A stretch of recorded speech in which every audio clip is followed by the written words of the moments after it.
Le grand dialogue. Le grand dialogue de l'émission de débat du studio Tamani sur votre radio. Le grand dialogue. Les oiseaux jouent un rôle important dans la stabilisation et l'entretien des écosystèmes essentiels donc à toute vie. Leur importance est parfois méconnue du grand public. Auditrices, auditeurs, bienvenue dans ce grand dialogue qui parle de l'importance des oiseaux migrateurs en marge de la célébration de la journée internationale qui y est donc consacrée. Ces oiseaux ont-ils une importance particulière? Pourquoi migrent-ils? Faut-il les protéger? Autant de questions sur lesquelles nous allons nous pencher avec nos invités qui sont lieutenant-colonel Bouba Fofana, il est spécialiste des oiseaux, il est également de la direction des eaux et forêts. Colonel-major Abdoulaye Biné Guindo, des services également des eaux et forêts.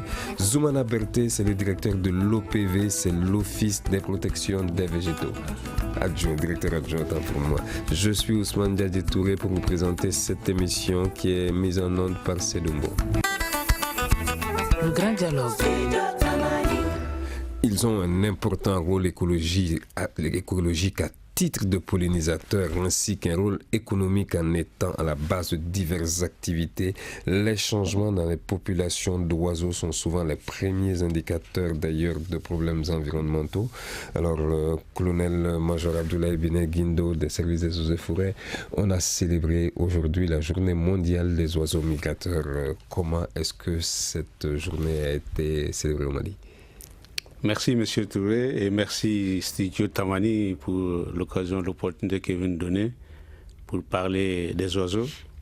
Et l'objectif final est bien sûr étant la sensibilisation de la population par rapport à l'importance des oiseaux. Et comme vous l'avez dit, le 10 mai de chaque année est célébré à travers le monde entier la journée mondiale de la conservation des oiseaux migrateurs. C'est une opportunité pour dire aux uns et aux autres que l'environnement, comme tout le monde le sait, est composé de plusieurs éléments, dont les oiseaux, qui ont un rôle, qui ont une mission. Et on a pour mission de les surveiller, de les protéger, s'il est vrai aussi qu'en tout cas, ils sont là pour satisfaire les besoins de l'homme. Donc la communauté internationale a décidé, face à la menace sur ces oiseaux, en tout cas, a dédié la journée du 10 mai. Le 10 mai, c'est la journée officielle de lancement, mais toute l'année, on peut fêter. Toute l'année, si on fête, c'est pas grave. Mais 10 mai, ça, c'est au niveau international, c'est reconnu, le monde entier célèbre. Alors, est-ce qu'il y a eu des activités particulières, justement, au niveau du Mali? Au niveau du Mali, on a mis l'accent sur la sensibilisation. Il y a bientôt une semaine que la direction régionale des eaux et forêts du district de Bamako est en train de sensibiliser nos compatriotes, surtout les oiseaux, qui ont donné beaucoup d'informations par rapport justement à l'importance ou à la présence des oiseaux au niveau des cours d'eau. Au niveau des autres régions, on a aussi envoyé des messages et chaque région à l'intérieur est en train de célébrer la journée à travers des conférences, à travers des émissions radio, à travers des films, projections de films, et voilà. Merci beaucoup. On a également dans ce studio le lieutenant-colonel Bouba Fofana, qui est également de la direction des services des eaux et forêts. Alors, est-ce que tous les oiseaux sont des oiseaux migrateurs déjà? Non, tous les oiseaux ne sont pas migrateurs. Et la migration, c'est un voyage, un déplacement de l'oiseau d'un point à un autre pour des besoins bien précis. Et ce voyage peut être entre les continents, ça peut être à l'intérieur d'un continent, et ça peut même à l'intérieur d'un pays. Ça veut dire qu'il y a plusieurs types de migrateurs. Donc, ça c'est à côté des résidents, des oiseaux qui résident dans le pays même. Donc, en parlant des migrateurs, comme vous le dites tout à l'heure, là, ces migrateurs sont des migrateurs qui viennent de l'Europe. C'est les migrateurs du paléarctique. Ceux-ci, ils quittent l'Europe pour le Mali pour passer le mauvais temps de l'hiver européen. Parce que avec la neige, tout le milieu est couvert de glace. Donc il n'y avait pratiquement pas à manger. Aucune activité n'est possible pour ces oiseaux. Ils sont obligés de se déplacer pour venir dans d'autres continents où il fait bon vivre. Donc le Mali fait partie des destinations pour certaines catégories d'oiseaux. C'est quand même hallucinant de voir Zouana Verté, directeur adjoint de l'OPV. C'est quand même hallucinant de voir des oiseaux qui quittent le continent européen pour migrer vers l'Afrique.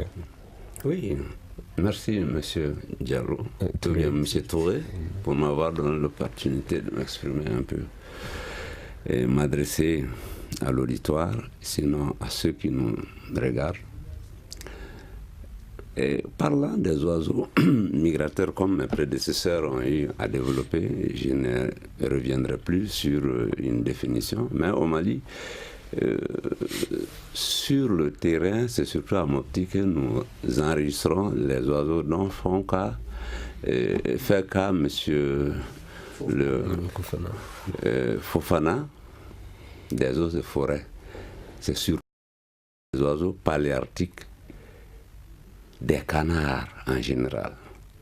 Et ils viennent dans la zone lacustre qui est, comme les oiseaux de forêt ont l'habitude de nous faire comprendre, dans cette zone lacustre, c'est des sites en Ramsar presque, des zones humides où ces oiseaux vont se plaire.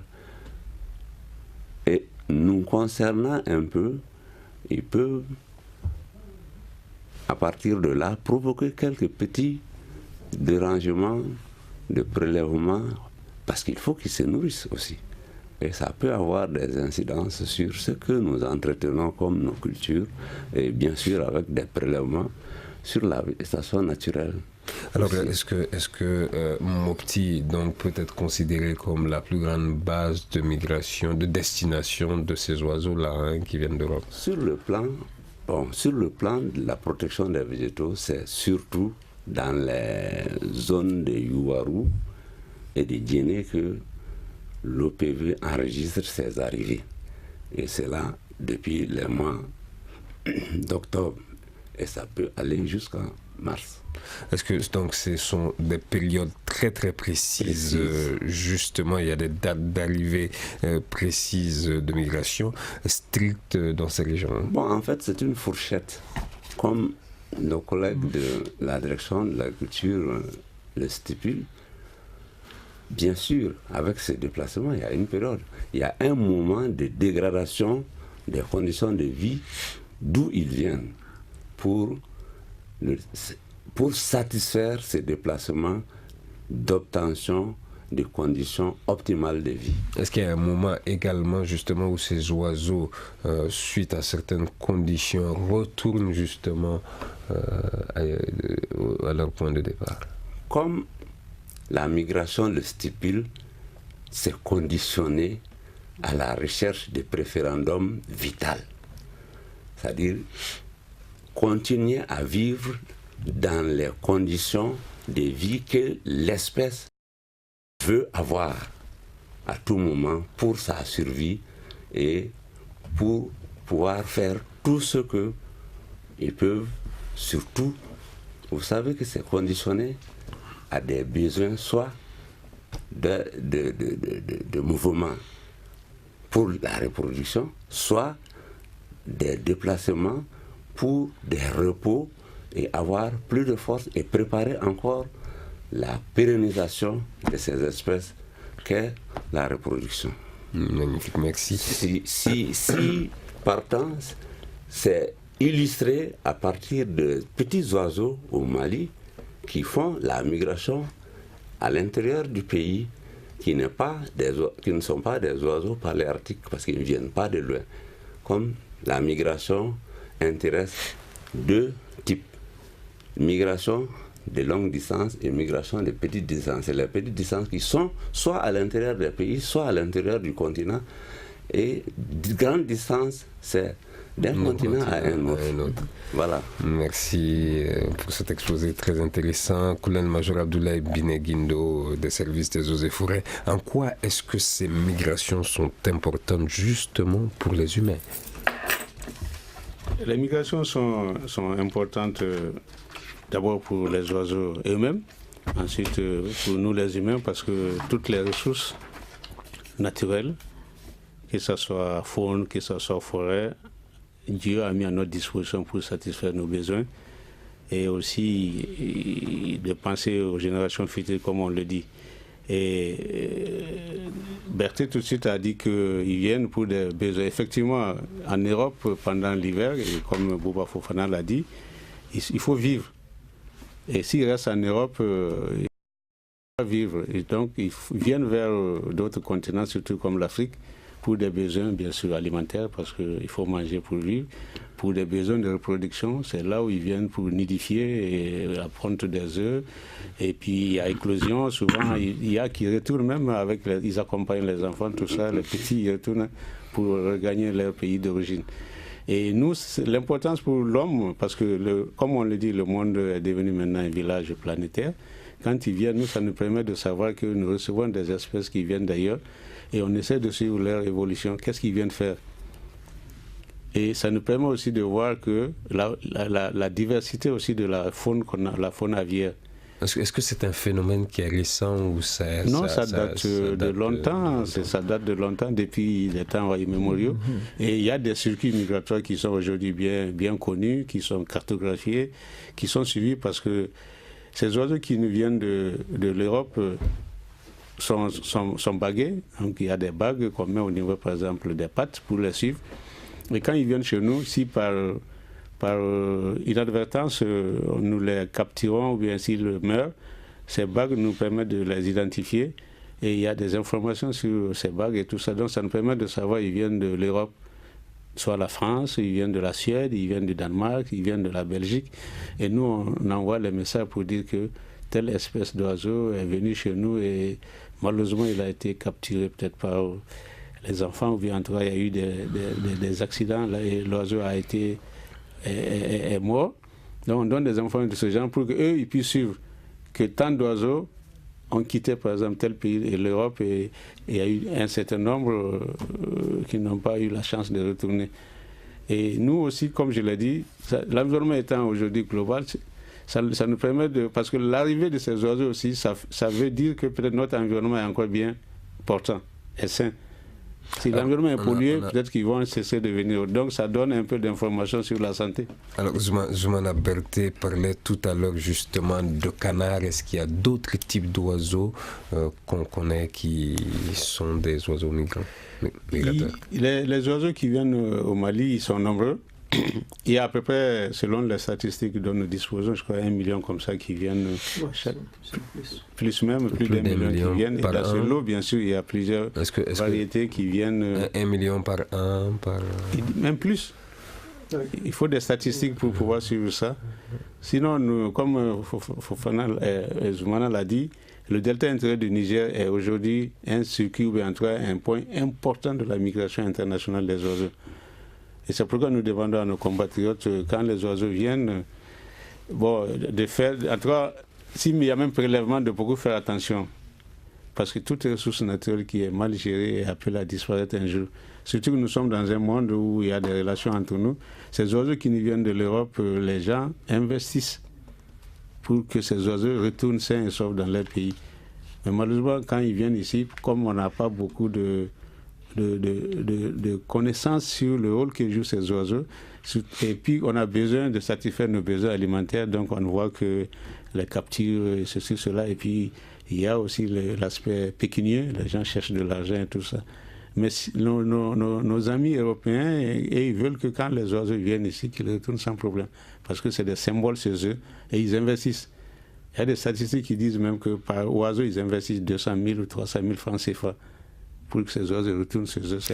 On va revenir tout à l'heure parler de la chasse qui existe également en Europe, dont sont victimes justement ces oiseaux-là. Ce n'est pas que chez nous. Vous écoutez Studio Tamani, votre avis nous intéresse. Écrivez vos commentaires et suggestions sur la page Facebook et dialoguez avec nous. Studio Tamani, c'est aussi les réseaux sociaux.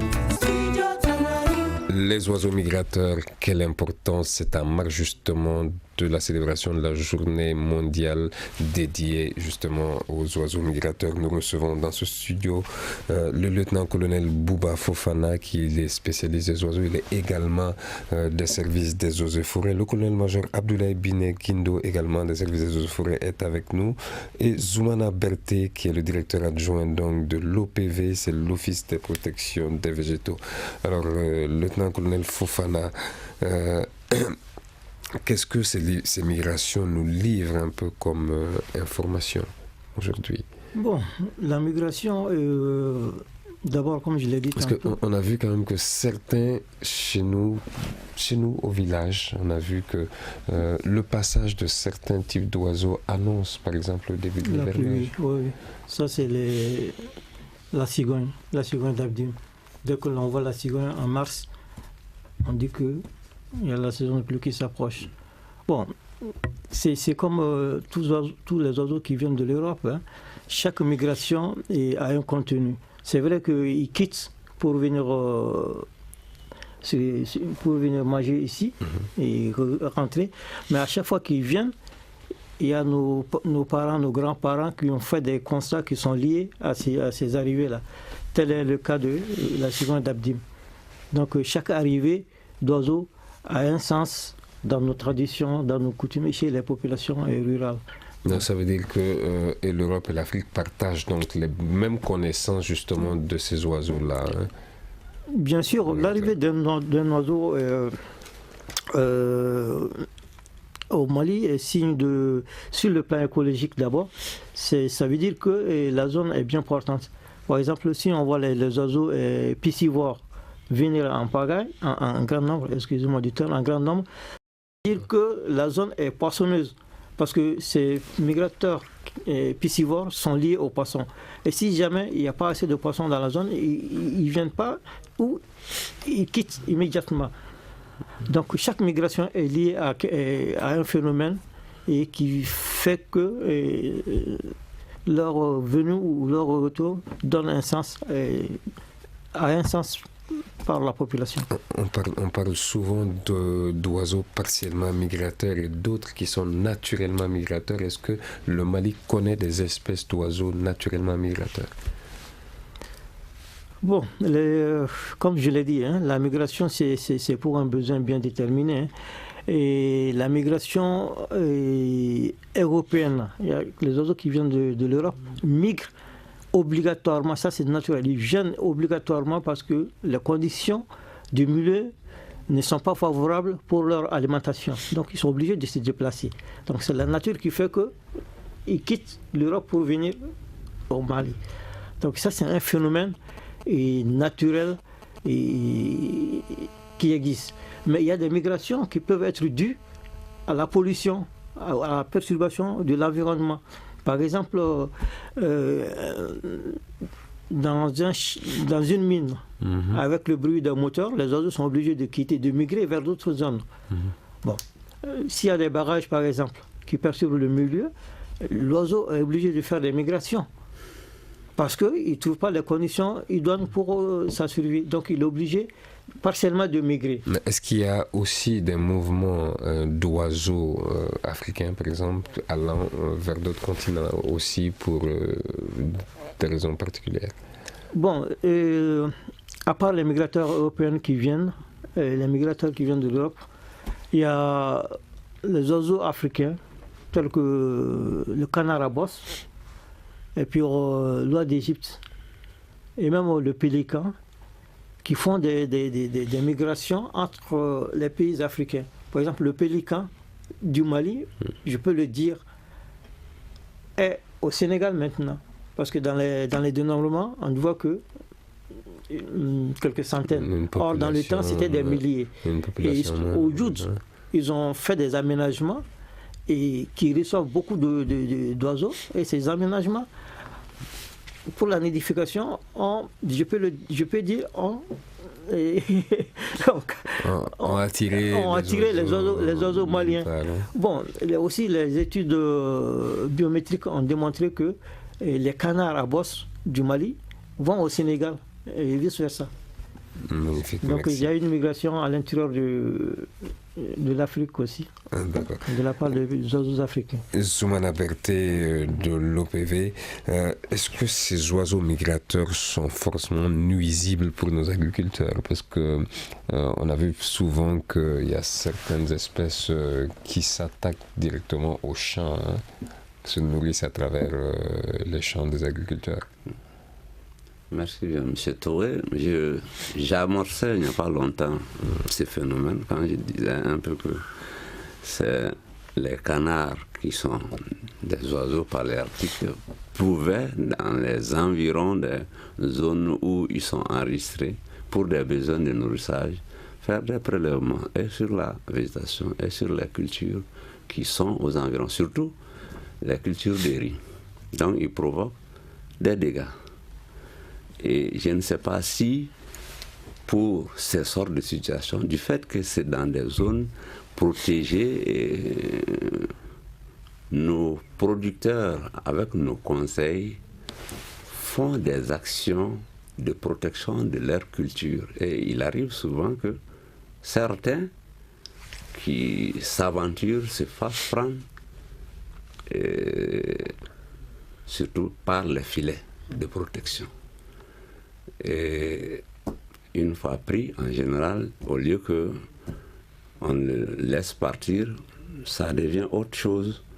Comme mon collègue de gauche disait que ça peut être une source pécuniaire ou ça peut servir dans le bol alimentaire. Sinon, ça c'est les oiseaux paléarctiques. Sinon, à l'intérieur, on dit qu'il y a des migrations à petite distance. Ça concerne des espèces d'oiseaux dont vous êtes en train de stigmatiser, qui s'attaquent beaucoup aux cultures. Parce que sans la végétation naturelle abondante qui donne des graines sauvages, les cultures sont les plus appétées. Nous avons des espèces comme le Passer liteus, le Kelea qui sont des petits oiseaux de 10 à 15 grammes de poids corporel qui, banalement, provoquent sur des parcelles de riziculture non protégées des dégâts de 5 à 30%, sinon par endroit souvent sans protection, sans mesure de protection. Ça peut aller à 80 et sinon même plus de dégâts. Donc ça va susciter des besoins de protection dont deux types de principes, de méthodes s'offrent. Je ne sais pas si on doit enchaîner directement avec ces méthodes, sinon pour protéger la culture, nous, service de protection des végétaux, nous donnons d'abord priorité aux méthodes alternatives, c'est-à-dire les méthodes qui ne font pas utiliser des produits chimiques. Nous recommandons que les champs soient gardés, seulement les frais de gardiennage à raison de 4 bras valides pour garder un champ contre les oiseaux. Si la population est importante, il faut 2 au minimum, peut-être à 4 par hectare. Et avec les filets aussi, dans cette protection, il faut 2 à 3, sinon 4 par hectare. Et au-delà, nous utilisons des méthodes alternatives encore que nous appelons aux alentours des champs. S'il y a des arbres qui servent de perchoir avant que ces oiseaux ne pénètrent dans les champs, on les élague pour enlever ce support et faire avoir peur aux oiseaux de rentrer dans le champ. Merci beaucoup. Ok, sinon... On va revenir tout à l'heure parler d'autres méthodes. Merci. Colonel-Major Abdoulaye Bineguino des services des eaux et forêts. Au regard de tout cela, quelle est donc l'importance de ces oiseaux et de ces migrations d'oiseaux pour notre écosystème et pour notre environnement finalement? Merci monsieur Touré. Vous avez demandé l'importance des oiseaux, Fofana a un peu développé. Ce qu'il faut comprendre, c'est que les espèces végétales comme les espèces animales sont des espèces indicatrices, comme on le dit dans notre langage d'écologue ou entre des amis de la nature. La présence de chaque espèce sur une parcelle de terre ou bien aux alentours de quelque part, ça veut dire quelque chose. Il a dit, quand on voit une espèce d'oiseau qui se nourrit de poissons, si l'espèce est là, ça veut dire que l'endroit est vraiment poissonneux. Donc, nous, écologiquement, en tout cas, quand ces oiseaux viennent, ça nous donne déjà des informations sur l'état de santé de l'environnement. Maintenant, par rapport à l'importance, cette année... Est-ce que si je dis que ces migrations d'oiseaux protègent nos forêts, est-ce que j'aurais raison? Oui. Si, ils protègent parce que, vous savez, parmi les facteurs ou les acteurs qui détruisent l'environnement, c'est surtout l'homme. Les oiseaux ou les arbres, pratiquement, ne détruisent pas. C'est comme, si vous prenez le cas de la faune, comme par exemple les carnivores, le lion et autres, là, affamé, il s'attaque à sa proie une fois qu'il est rassasié, et puis c'est tout. Mais si vous prenez le cas de l'homme, à travers le braconnage, il n'hésite pas à abattre 50, 100, 200 et 300. Donc les dégâts sur l'environnement, c'est surtout l'homme. Sinon, quand on laisse la nature elle-même, pratiquement, il n'y aura pas de dégradation parce qu'il y a un prélèvement raisonné, il y a un prélèvement durable, il y a un prélèvement mesuré. Donc, si l'arrivée, on ne peut pas dire que l'arrivée des oiseaux migrateurs au Mali peut constituer des facteurs de dégradation. Ils viennent, comme je l'ai dit, pour leurs besoins. Ils viennent, ils se nourrissent, ils se reproduisent, après ils partent.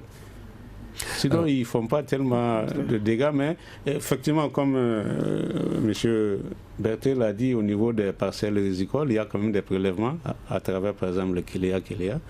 Et ça, comme il l'a dit, il y a des mesures qu'il faut utiliser pour combattre ces oiseaux et non et peut-être les tuer à travers les poisons, à travers les insectes, les pesticides, parce que ça va influencer la chaîne alimentaire. Également, oui. Quand il y a des oiseaux qui meurent, bon, les enfants, ils ne connaissent pas les dangers, ils peuvent consommer, donc c'est pourquoi ils parlent de méthodes un peu alternatives, entre non polluantes, pour essayer de limiter les dégâts qu'il y a sur eux. L'avenir, le thème de cette année, on avait voulu vous le dire, c'est leur avenir est notre avenir. C'est-à-dire donc qu'on est. Ça veut dire qu'il y a un lien fort entre les oiseaux et les hommes. C'est comme entre toute espèce, comme j'ai dit, végétale et animale. La vie est sans plantes. Il y a une organisation internationale qui dit, qui a comme slogan que sans plantes, il n'y a pas de vie. Le fonctionnement de notre planète et notre survie dépendent des plantes. Bon, on va dire que ça, c'est un peu la philosophie, tout ça. Mais quand vous regardez l'environnement, pour manger, c'est les plantes. Pour se protéger, il y a les plantes. Par exemple, dans le domaine de la pharmacopée, la médecine, c'est les plantes. Quand on construit dans les villages pour faire la toiture, c'est le bois de celle qui est là. Donc, c'est important que l'environnement soit protégé.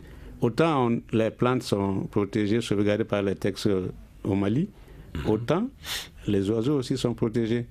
Donc si on va revenir parler justement de textes qui protègent justement ces espèces animales, d'ici là le lieutenant-colonel Fofana qui est spécialiste des oiseaux est également avec nous.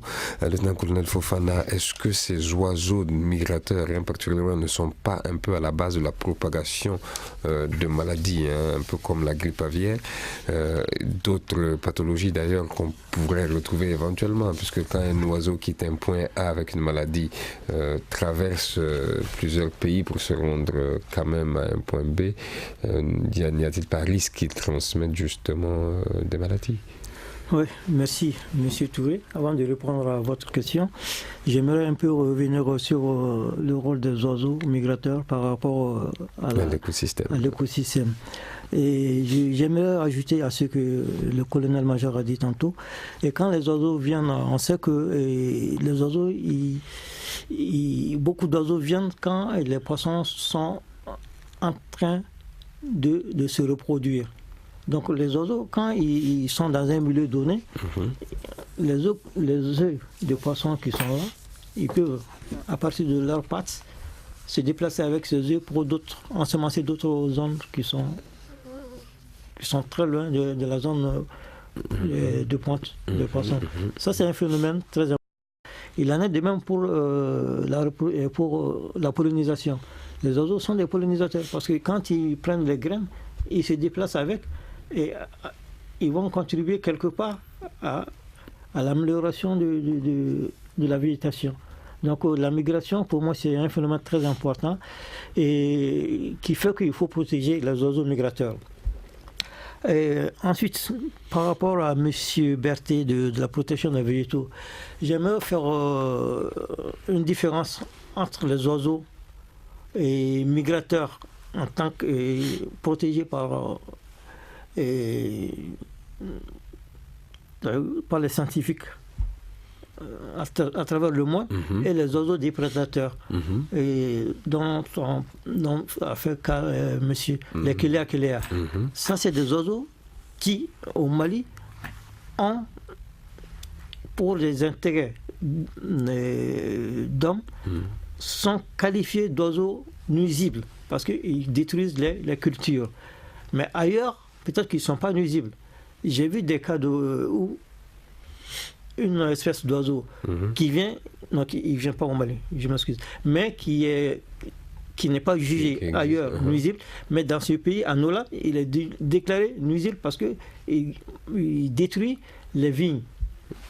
Donc la notion d'oiseau nuisible, c'est en fonction des intérêts de l'homme et en fonction des pays. Donc les oiseaux migrateurs, en général, ne sont pas des oiseaux nuisibles pour les cultures. J'en veux pour preuve. Bernard Trika a fait une étude dans le delta du Niger, à l'office du Niger, sur les canards dont a parlé tantôt le monsieur. Il a trouvé que les dégâts sur les cultures, généralement, ne sont pas dus aux sartelles d'été. C'est dû à des techniques culturelles qui ne sont pas bien mises en place.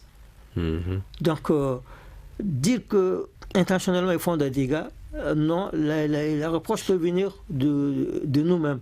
Donc à ce niveau, est-ce qu'il n'y a pas un risque également de transport justement des maladies d'un point à un point? Oui, je viens à cette question. Ça, c'est la question principale que vous m'avez posée. Le risque est là. Si le risque est là, et j'ai même travaillé un peu là-dessus, parce que j'ai travaillé sur le rôle des oiseaux dans le processus de transmission de la grippe aviaire. Donc j'en sais, j'ai fait des prélèvements d'oiseaux dans le delta du Niger sur plus de 900 sujets. Et j'ai vu qu'il y a des oiseaux migrateurs qui viennent avec des virus qui n'étaient pas à l'époque offensifs, mais qui peuvent devenir offensifs avec la condition du milieu. C'est pourquoi, pendant tout le temps, au Mali, on a parlé de la grippe aviaire, mais à travers le monde, mais au Mali, il n'y avait pas eu de grippe aviaire. Mais il y avait des oiseaux qui sont venus avec la grippe aviaire. Et en plus, le paludisme, ça peut vous paraître un peu étonnant, mais il y a une dame qui a fait des prélèvements aussi dans le delta du Niger, qui a trouvé qu'il y a des germes de paludisme chez les oiseaux migrateurs. Mais ils ne font pas la maladie. D'accord, voilà. Tout ça est très intéressant. Zoumana Berthet de l'Office des protections des végétaux, parlons un peu de réchauffement climatique. Est-ce que ce n'est pas un phénomène aussi qui pousse justement ces oiseaux-là à migrer vers certaines destinations? Bon, en fait, comme je le disais, et mes collègues l'ont développé, qu'est-ce qui provoque la migration? Bien sûr, c'est à la recherche de conditions optimales de vie, mais c'est une réponse aussi d'ajustement par rapport à la fluctuation du climat ou bien à la fluctuation des conditions de milieu. C'est pourquoi je disais à un moment que l'oiseau fait ces déplacements-là pour rester dans ces conditions optimales. Il y a les deux raisons là qui font que les oiseaux se déplacent. Alors, est-ce qu'il y a d'autres conséquences sur les humains, par exemple, hormis celles que vous aviez mentionnées tout à l'heure, la destruction des cultures notamment? Bon, la destruction des cultures, c'est sa conséquence sur les humains. Quand vous dépossédez quelqu'un de ce dont il vit, vous l'avez rendu malade. Mais est-ce qu'il y a d'autres types de conséquences, par exemple, qui peuvent éventuellement exister? On a vu le transport des maladies. Est-ce que ces oiseaux peuvent éventuellement transmettre des maladies à l'homme? Bon, sur ce plan, on n'a pas fait spécifiquement d'études, parce qu'il ne faut pas s'aventurer. Tant que tu n'as pas des données d'études, il ne faut pas s'aventurer en cette matière. Ce que l'OPV stigmatise, c'est que les oiseaux ont fait tout pour les maintenir à des effectifs qui tolèrent les dégâts. Sinon, même si ça provoque des dégâts, c'est léger, supportable, et par rapport à ça, on prodigue des conseils pour que, si, par exemple, je conseille dans un milieu que le calendrier agricole soit respecté, que les semis ne soient pas débordés de plus d'une semaine. Ça veut dire que les temps de maturation seront un peu au même moment. Et même à l'arrivée d'essaims d'oiseaux, ça va trouver que les maturations sont dans beaucoup de champs. Et les prélèvements vont intéresser beaucoup de champs sans que quelqu'un soit dépossédé de sa production. Magnifique, merci colonel-major Abdoulaye Binet Guindo. Que faut-il faire aujourd'hui pour protéger ces espèces migratrices? Vous parliez tantôt de rouages juridiques justement qui protégeaient ces espèces-là. Est-ce qu'il s'agit de toutes ces espèces-là ou il y a des espèces en particulier qui sont protégées par la loi? Merci M. Touré. Et avant de répondre à la question, vous avez un moment parlé de réchauffement climatique. Je vais parler des changements climatiques, l'impact de ces changements sur justement les oiseaux. Bien sûr, il y a des impacts parce que on a appris à l'école, à l'Institut Polytechnique de Katibou, que quand les conditions écologiques changent, on a 3 options. Il y a soit on s'adapte, soit on migre, soit on meurt. Donc quand les oiseaux migrateurs, on a dit quittent l'Europe pour venir, c'est ça parce que les conditions climatiques ont changé. Il y a la neige, ils ne peuvent pas s'alimenter. Donc au lieu de rester pour mourir, ils préfèrent migrer. Donc c'est l'option de migration. Maintenant par rapport justement, nous sommes dans la durabilité. Et c'est ce que nous demandons à tous les usagers des ressources naturelles, de penser à la durabilité des ressources. Nous allons satisfaire nos besoins, mais il faut qu'on pense à nos enfants et ils doivent satisfaire leurs besoins pour nos petits-fils. C'est comme ça. Donc, étant dans la durabilité, il faut protéger justement ces espèces.